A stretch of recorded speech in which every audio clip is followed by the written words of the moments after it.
So hello everyone, তোমরা সবাই কেমন আছো? আশা করি সবাই অনেক ভালো আছো। আমি অনেক ভালো আছি। তো ঘুম থেকে উঠে দেখছি সমস্ত কাজ কমপ্লিট হয়ে গেছে করা মায়ের। তো মা দেখলাম যে লক্ষ্মী পুজোর যে পালিগুলো সেগুলো রোদে দিয়েছে, ধুয়ে রেখে দিয়েছিল, যেহেতু আবার কবে লাগবে তার আগেই ধুয়ে রেখে দিয়েছে। তো ফুল গাছে অনেক ফুল ফুটেছে, এগুলো ঠাকুর জল দেওয়া হবে আমাদের। তো মা বললো যে কী তরকারি হবে বার করে আনো, কেটে দিই। তো আজকে রান্না হবে যে এঁচোড় আলুর তরকারি, ভেন্ডি ভাজা হবে, ডাঁটার ঝাল হবে। আর যেহেতু আজকে মাসের লাস্ট পয়লা কালকে হবে, ওর জন্য আজকে আমরা সংক্রান্তির দিন কিছু খাই না, নিরামিষ।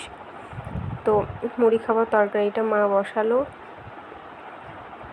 আমি তো খিচুড়ি খাবো, নুনি প্রাইমারি থেকে খিচুড়ি দেয়, সেই খিচুড়িটা আমি খাই, ফেলে দিই না, কারণ ফালতু নষ্ট করে তো লাভ নেই, তাই না? কত মানুষ আছে যারা খেতে পারে না, আর শুধু নষ্ট করে লাভ নেই। তো মা এখানে মুড়ি খাবারটা করলো, আলু তরকারি। তো এই দিয়ে আমাদের খাওয়া হয়ে যাবে। তো তারপর মা দুপুরে রান্না এখানে কমপ্লিট করে নিল, যেহেতু শিব ঠাকুর আসবে, চড়ক পুজোর শিব আসে আমাদের বাড়িতে। তো দুটো আসে শিব। তো আমাদের চাল যেরকম যা পারে সবাই সেটা দিতে হয়, দুধ দিতে হয়, চাল দিতে হয়, ফল দিতে হয়।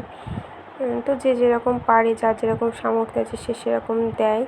আমাদের এখানে এটাই নিয়ম। অনেক জায়গায় আছে